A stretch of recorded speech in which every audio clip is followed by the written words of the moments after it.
ఢిల్లీలోని ఎర్రకోట దగ్గర జరిగిన భారీ పేలుడు ఘటనపై అన్ని కోణాల్లో దర్యాప్తు ఏజెన్సీలు ఒక్కొక్క విషయాన్ని వెలికితీస్తున్నాయి. I-20 కారును నడిపిన అనుమానితుడు మహమ్మద్ ఉమర్ నబీ ఆత్మాహుతికి పాల్పడ్డాడని తొలుత భావించినప్పటికీ ఇది ఆత్మాహుతి దాడి అయ్యుండదని ఇంటెలిజెన్స్ వర్గాలు భావిస్తున్నాయి.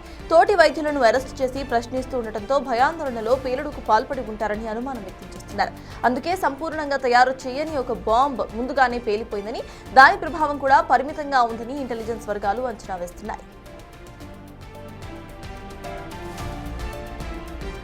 పేలుడుకు 3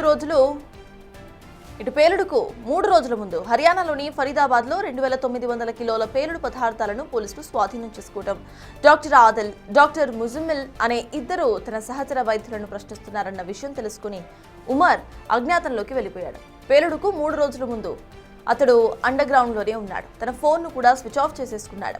కుటుంబ సభ్యులు కూడా అతడిని సంప్రదించుకోలేకపోయారని దర్యాప్తు వర్గాల ద్వారా తెలిసిందే. పోలీసులు తన కోసం వెతుకుతున్నారని తెలిసి ఈ విధంగా అజ్ఞాతంలోకి వెళ్లిపోయాడని అంటున్నారు.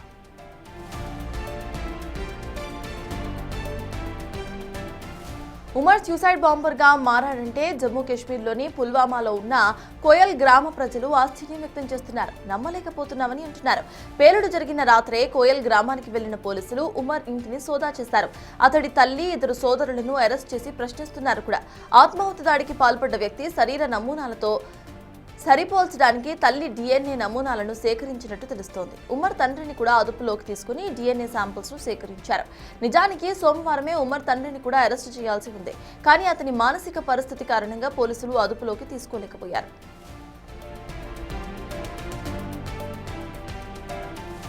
దాడి ఘటనపై విచారణ జరిపే బాధ్యతను NIAకు అప్పగించింది. పేలుడుకు ఉపయోగించిన పదార్థాలు, దాడి వెనుక ఉగ్ర కోణాలను NIA అధికారులు ప్రశ్నిస్తున్నారు.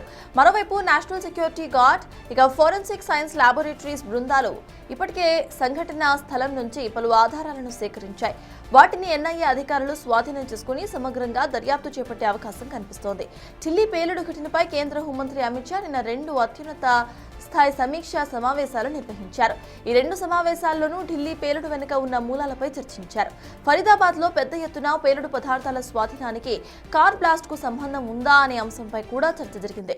దర్యాప్తు బాధ్యతను కేంద్రం తమకు అప్పగించడంతో NIA పూర్తి స్థాయిలో రంగంలోకి దిగింది.